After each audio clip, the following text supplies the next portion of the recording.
GRINDSET, inside the mind of successful entrepreneurs with your host, Cynthia Daniels and Williams Brack.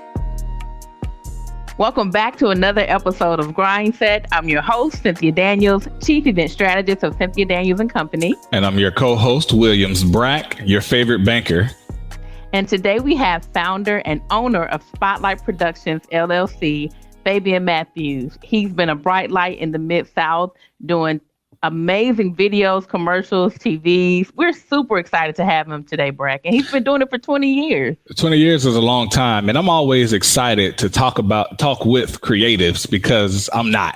And I really appreciate the work he's done here with the Fed Up commercial spot. And so I'm really looking into diving into the business practices of creatives and how they sustain over, of course, a 20-year period. So Fabian should be a treat for us. I'm excited. And then the brother also has won 3 Emmys. So we got to talk about that too. That's a huge deal. So look, we'll be right back after the break with Fabian Matthews, founder and owner of Spotlight Productions. You're listening to GRINDSET, and we'll be right back after the break. GRINDSET. I'm Leslie Lynn Smith, President and CEO of Epicenter, and we've partnered with KUDZUKIAN. Each episode, hosts Cynthia Daniels and Williams Brack talk shop with Memphis' brightest and best entrepreneurs. Check it out by downloading the KUDZUKIAN app or find us on your favorite podcast provider. Well, no, you had the Buffalo game, but understand New York and upstate New York, they are not moderates by any measure. They may Am not, I right? They may not be, but guess what? Even conservatives get sick. Funky politics. On the KUDZUKIAN Network. GRINDSET. So we're back with Fabian Matthews, founder and owner of Spotlight Productions. Welcome to GRINDSET, Fabian. Thank you. It's such a pleasure. I've been wanting to be on the show for a while. We're happy to have you. Yeah, thank you. Thank you so very much. Super excited to have you. And you have over 20 years experience. So we're just going to jump right into this interview. Ask what you want to ask. All right. So first of all, we want to know, how did you get started in video production? We just don't really run across a lot of people with your background. Well, I went to school at Arkansas State University, and I was a business major at first, and I decided I'm going to go to the Army so I can pay off some student loans and help pay for college. Okay. And I went to the reserves, came back, switched my major into radio TV because I heard some white people talking about it. I said, oh, this might be pretty cool. Okay. So the very first class I took was being taught by this guy named Mike Bowman and he worked at the local TV station KAIT in Jonesboro. So I'm in the class and I'm just fascinated by all this. You know, okay. I'm writing shows, I'm directing. And he asked, I'm there. I'm like, this is just too cool. This is probably the only class in college I did not miss one day. Wow. Okay. And at the end of the semester, he called me. He said, hey, man, my next job opening, you want it? I was like, hell yeah. Okay. And he's like, well, you know, it doesn't pay that much. I say, dude, I'm in a reserve and I'm a cook at this restaurant. I ain't worried about that. Right. And it was college. It was college. I mean, you know, you have to be thinking long term in college. And unfortunately, a lot of our college students don't think long term. They're too busy. You know, I mean, I enjoyed college. Don't get me wrong. Yeah. Mm-hmm. Which is why I said I went to the Army to help pay for some things. So, you know, and you know, he called me up and he said, hey, man, I thought he was getting ready to give me a job. He said, hey, man, you want to run camera at a basketball game? I'm like, yeah. Now, I never ran camera before.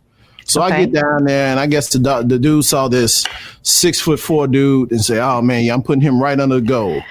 So I go down there. Uh-oh. Cynthia, I go down there and I see this big camera.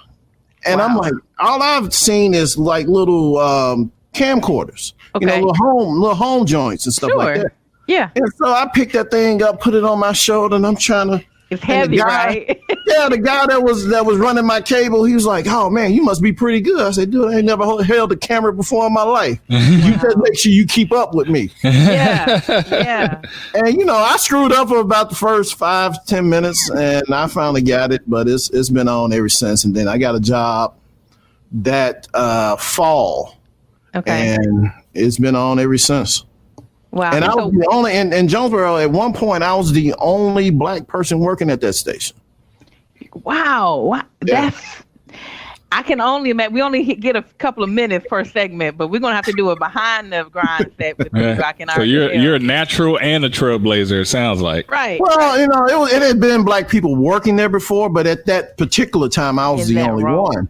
Wow. And but it was cool. I was so focused on my goals.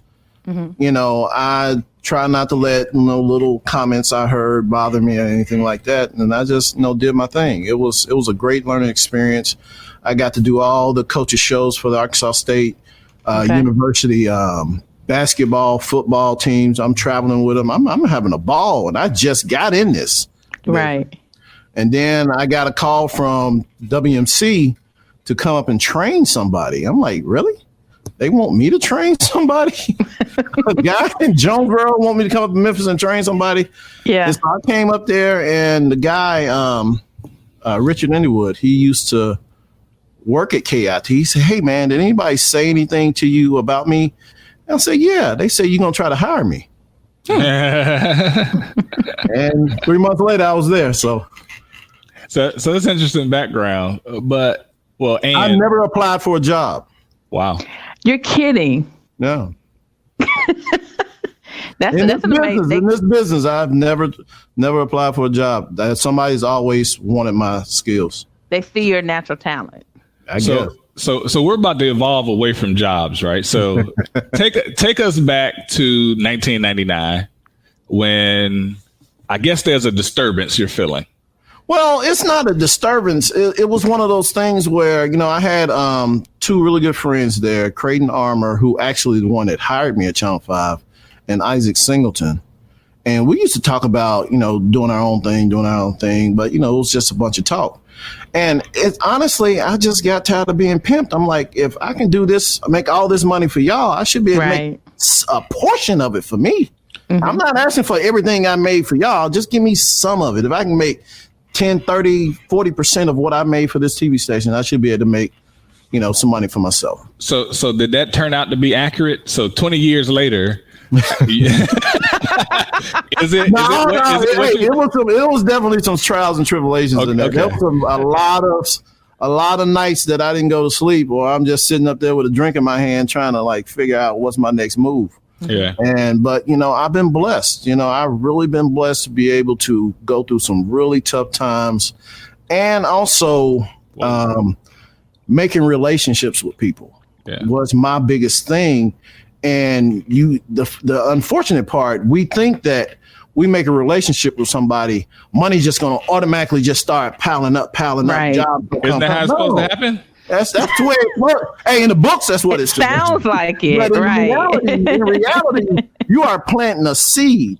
Mm-hmm. And that seed has to sprout. It has to grow some flowers, and then the fruit come up. And that might be, 5-6 years on down the road. So money does grow on trees, based on your analogy, is what I'm hearing. If you allow it to grow.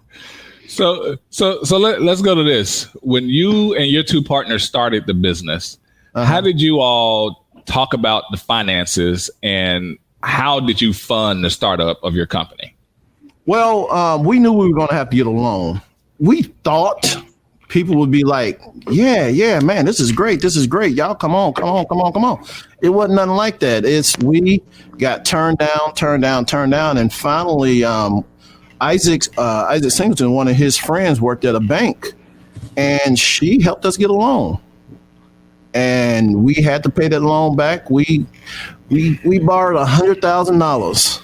Wow. And, because back then equipment was a lot more expensive than it is now. Absolutely. And man, I was doubling up payments until finally I hit a bubble. We were paying $4,000 a month back.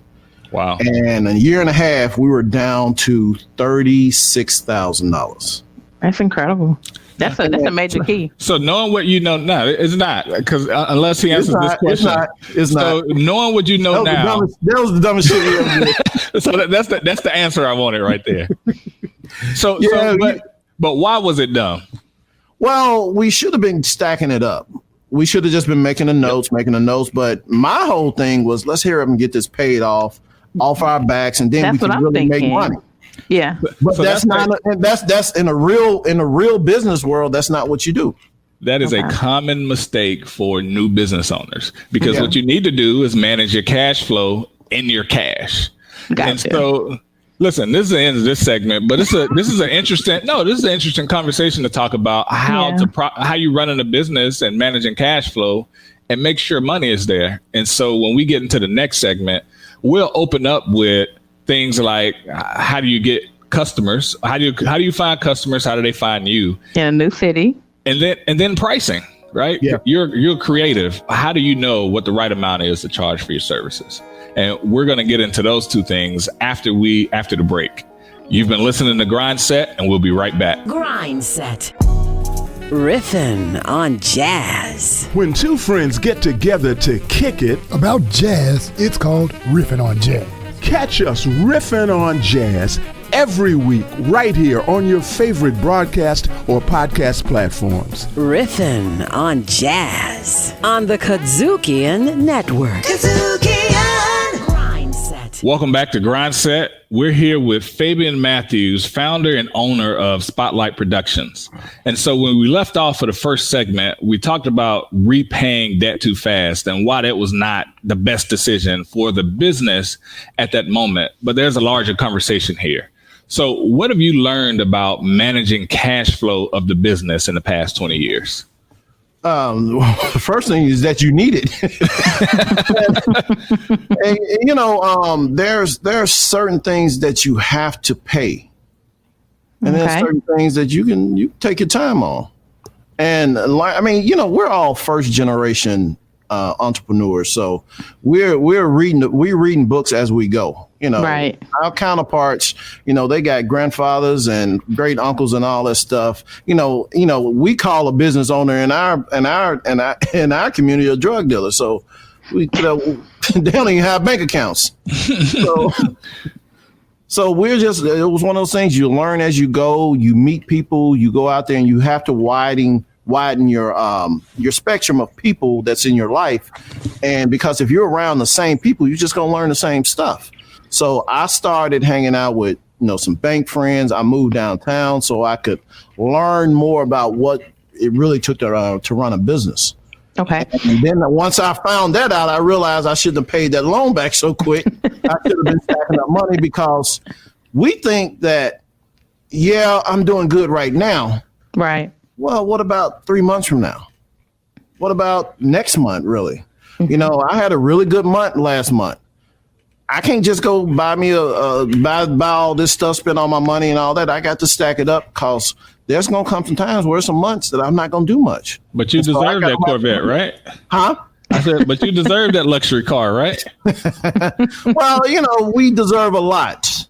You work hard, you should be able to enjoy the fruits of your labor. Yeah. Right. And actually, that's a great segue for my question. I'd love for you to talk about what were the first 12 months like as an entrepreneur. You said you read a lot of books and you talked to some people, but take us back to what that looked like. You know what? I was so happy. If that makes sense. Because you were free? No, it's not. I mean, I was always free. It's just, but it's now me. It's now I got a group of friends. We're in this business together. We're doing cool stuff. And it was just fun. Okay. Business really hadn't hit in yet. It's still that we were still courting. It was that still that whole little, all this stuff is new. I'm a business owner. People are calling you a business owner. You go to your place of business that you're paying rent on. You turn the lights on, the lights come up. You see the fruits of your own labor. Right. So I was more caught up in that. And we didn't even have that much business in. Okay. We were doing stuff. I mean, when I say I'm like, oh man, I ain't gonna be able to pay myself this week, a check would come in. It was stuff like that. That was happening. How did people find you? Well, you join the BBA, you join all these groups, you go out there and network and you do all that. And that's what we did. We put ads in places. And I've never been that person that did wedding videos. Okay. And if I'm a snob to anything, I'm a snob towards wedding videos. Now, get me wrong, there's some people making really good money doing wedding videos. No, I just I get it because I don't plan weddings, so I totally get it. No, we're on the same page. It takes a special individual for that industry, but it sounds like through networking, you got some of your first clients. Yeah, networking got some of my first clients, and then word of mouth from when I worked at Channel 5. The brother, and I'm not gonna lie. I really thought I build it, they will come, and that wasn't really the case. Well, so we talked about the customers you don't like, but here on GRINDSET, we want to talk about who your target and or ideal customers are. So who are you calling on, and who is your ideal customer? Those that want to pay the price for my creativity. What if it's a wedding? No. I got a group of guys that I refer weddings to. It's just, I was always of the mindset that once people start calling you a wedding producer, that's what you are. In that box. No matter what, you're in that box. Yeah. And I could be totally wrong by that. It's just my preference. So was there a client that you finally landed and you said, you know what, guys, this business is going to work. This is what I want to do, work with this type of client? National Civil Rights Museum. I was doing work for the Civil Rights Museum when I was at Channel 5. I did their second, I think it was the second Freedom Award. So I do all the videos, bio videos that play during the Freedom Award. I do all that. Yeah. Okay. And when I landed at the Civil Rights Museum, I was like, man, this is just the coolest thing. And then of course I got Nike also. Yeah. But I got Nike on a real small level. Oh, just a little piece of Nike. Nike really didn't pan out until 5 years ago. Wow. Yeah, it didn't pan out. Did you have to just kind of prove what you could do for the company? taking baby steps, shooting this, shooting that, make this little video, do that, and then next thing you know, you get that call. I got a call. I was like, really? Okay, cool. Gotta love those calls. Now, here's a question for the GRINDSET creative audience. How do you decide how much to charge for your services? Well, you go by a set. At least I go by a set, hourly fee.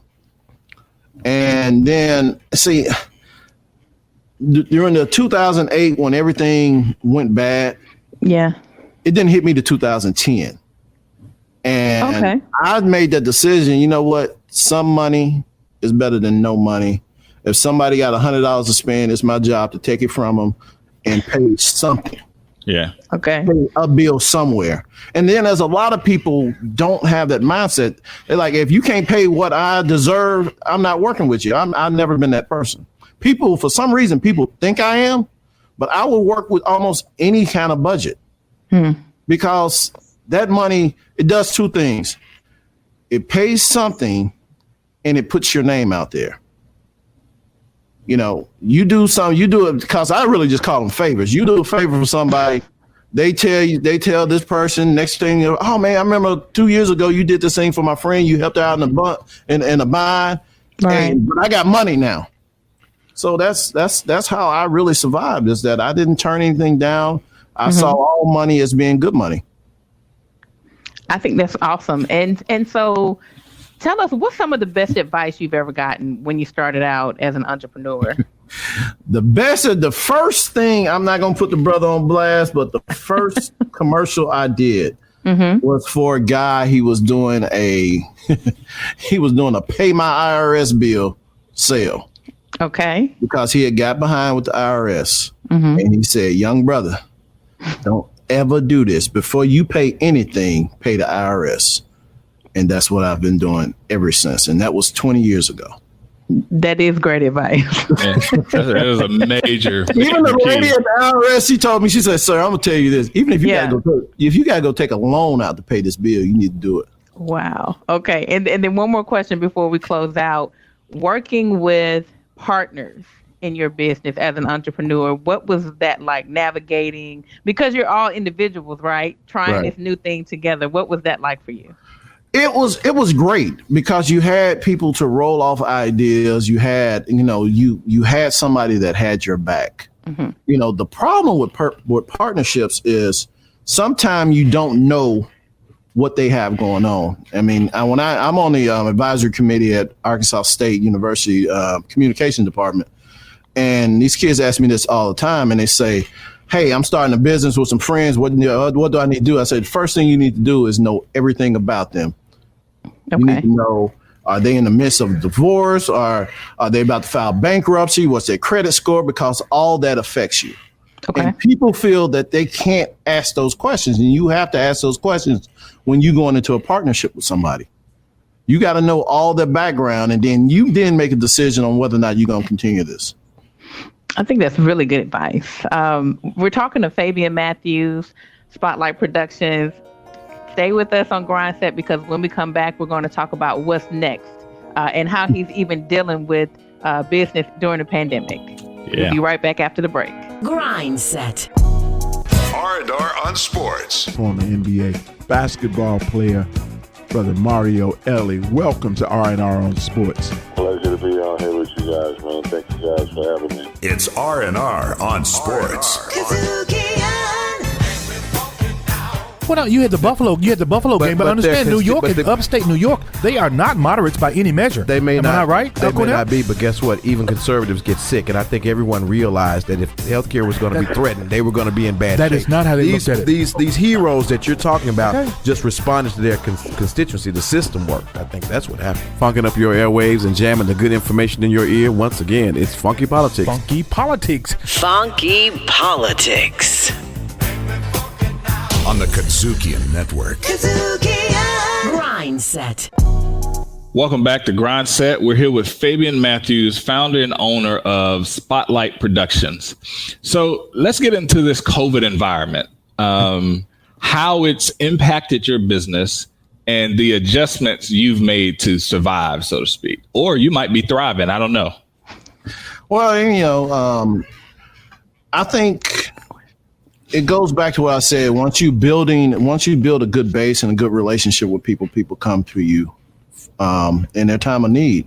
And I've been doing a lot of video work for the city. I just did some commercials for the health department with Mask Up Shelby County project, which has been pretty cool. And like I say, I did a lot of stuff with the Civil Rights Museum because they have to go virtual. So I've had to upgrade equipment. I had to buy some new equipment so that I was able to do some of this stuff. But it's paid off, And then I'm a really conservative person when it comes to money. I think, which is probably one of the reasons I'm probably, definitely going to die fast, because I think too far ahead. It worries me when I'm trying to figure out how I'm going to pay for my daughter's, school lunch or whatever. Right. Yeah. You talked about being able to upgrade some of the equipment. How quickly did you adapt to everything with COVID-19? I think for me as an event planner, March was a tough month for me. It literally just halted my business. Right. So how quickly were you able to kind of pivot and say, okay, let me adjust, let me find the right equipment and kind of jump back in? What was that like for you? Probably it took me about 2 weeks. And really, it was one of those things where people calling you back, because I had some stuff set up. I had a lot of stuff set up. Mm-hmm. And once we got out of that phase one, people start calling back. The problem was they start calling back at droves. And, right. And like I was telling you earlier, I don't turn nothing down. So I'm scheduling on top of schedule, because right. I still think it's going to hit again, and we're going to be in the same predicament here pretty soon. Right. And I'm just trying to, I told my wife and my kids, I say, hey, I got to make all the money I can while I can. Because this next one's going to be worse than the first one. Absolutely. And we're seeing that now. And I'm guessing that's what drives you, right? To go ahead, get as many projects under your belt as you can during this time. Yeah. And then, and also the thing, I've been working on this really cool project with the Hooks Institute for Social Change. It's a documentary on Ida B. Wells. And we've been working on that for like 6 years. And really? We're just at the point that we're starting to wind it down and trying to have it done by the fall. And I'm looking at Netflix, I'm looking at Hulu, I'm looking at all these streaming services, and they need content so bad. Yes, and that's absolutely. my next move. Is like I got together with one of our friends. We finna start doing some movies, something real simple, something, I ain't gonna say cheap, but we finna go black exploitation on them. And just start putting out some stuff because people are hungry for content, and you just got to change your mindset when it comes to this. And hey, there's some people out here making a lot of money, and it's because they're thinking ahead. They're thinking ahead, and they're not scared of doing anything. So on the GRINDSET show, what we didn't do is get into your services. And so let the GRINDSET audience, because you mentioned documentary, shooting a documentary, you mentioned doing a video production for the Freedom Awards. So what are your actual services that you provide to customers? I produce commercials. I produce marketing videos. Video presentations. Like right now, I'm working on the NAACP Freedom Fund Award. That's Saturday. So we're putting all these videos together and stuff like that. So basically anything other than weddings that goes on the screen. That should be on your business card. Anything other than weddings. I don't do weddings, LLC. I mean, it was funny because when we would advertise, that was all the calls we were getting. Wow. How much is your wedding? I said, we don't do wedding. Well, you say you do videos. I say, but we don't do weddings, man. You got image. Your wedding should be real good. Right. All right. So one other thing I'd love to ask, because I try to let our guests know that our audience are pretty much people that are thinking about entrepreneurship. I think in the wake of COVID-19, if now is the time to take that leap, that business that's been on the back burner, let's go ahead and push it forward. And I think a lot of people have felt comfortable getting that paycheck every 2 weeks. Right. What's the first step you would tell someone in this space of, this is how your business can work, or this is the one thing you can do now, this is the action step? What would you tell somebody that's just on the fence right now? Well, first of all, you have to recognize entrepreneurship is not for everyone. It really isn't. If you got to tell yourself, are you comfortable not receiving a paycheck? And most people think, like I say, I thought if you build it, they will come. It doesn't work like that. Everybody think their idea is the next best thing since, the wheel. But, truth be told, it's not. And you have to really do your business plan, do your outlooks. And that's the other thing. Most people don't even want to do a business plan. They want to just roll the dice, and It doesn't work like that. Banks, you go to anybody, you go to your friends, your family. First thing, if they're smart, the first thing they're going to do is say, hey, let me see your business plan. And you have to do that, because that not only helps somebody see what your vision is, it helps you see what your own vision is. Right. Because if you don't write it down, you just out there just, like my grandfather said, you just out there pissing in the wind if you don't write the shit down. I love it. That's great. That's great advice. And then you have to learn to watch your money. You have to be careful with your money. You really do. And then the biggest thing, I had a really good support system.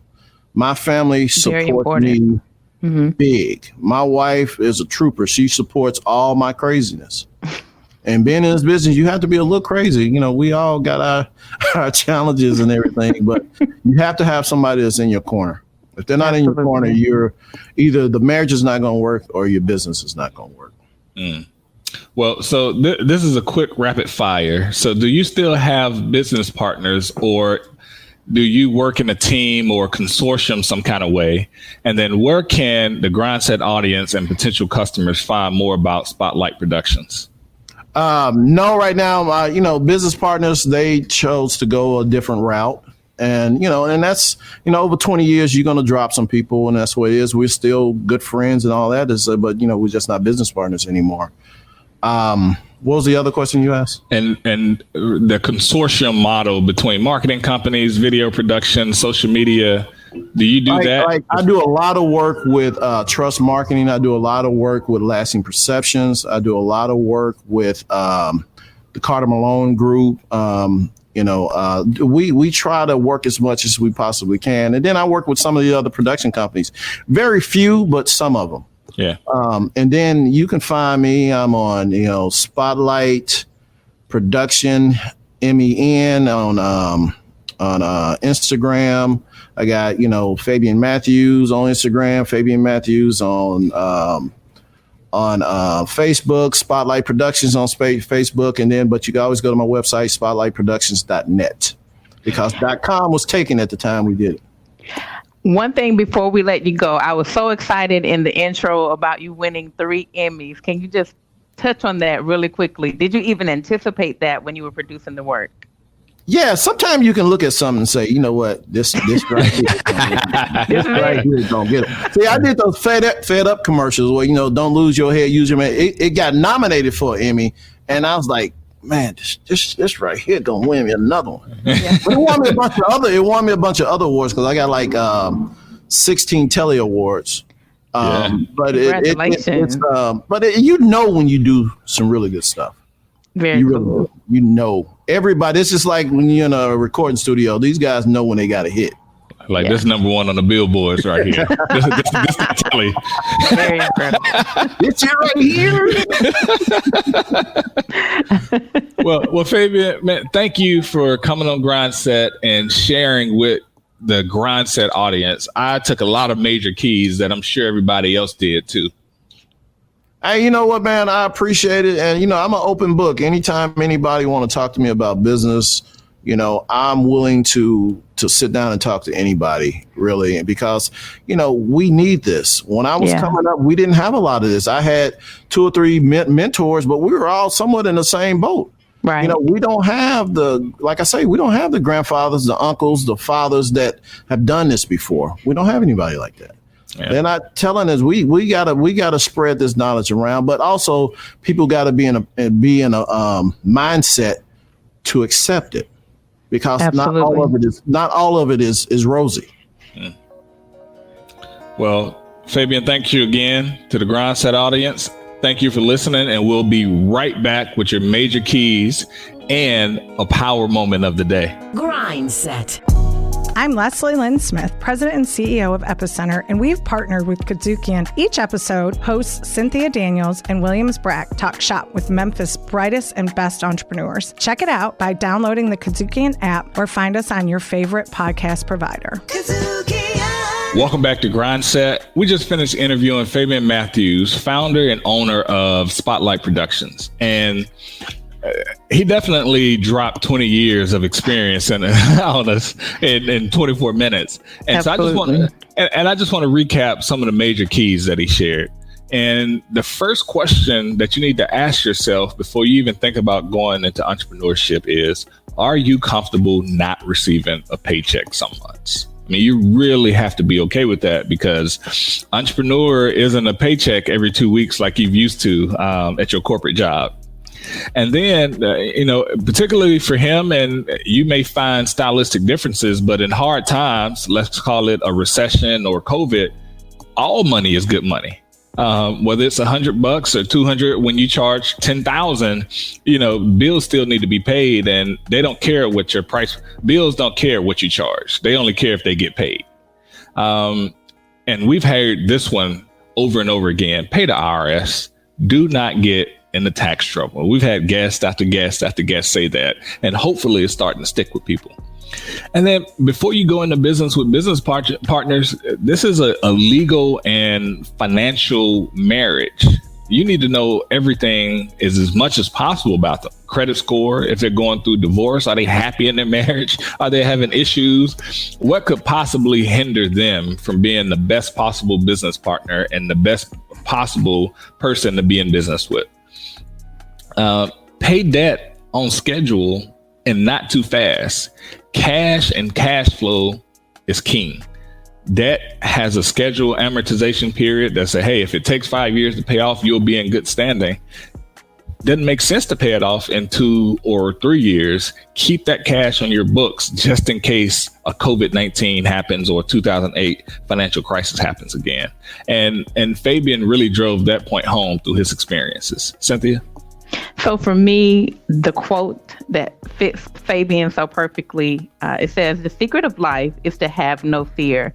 It's the only way to function. And that's from Stokely Carmichael. And when I read that quote, I said that fits Fabian's personality perfectly, because very early on in his career, he decided to take his own fate in his hands, and he's been very successful for 20 years. A great quote and very, very accurate. We've been listening to Fabian Matthews, founder and owner of Spotlight Productions. To the GRINDSET audience, we'll see you next episode. GRINDSET. Executive producer Epicenter. GRINDSET is directed, produced, and distributed by KUDZUKIAN.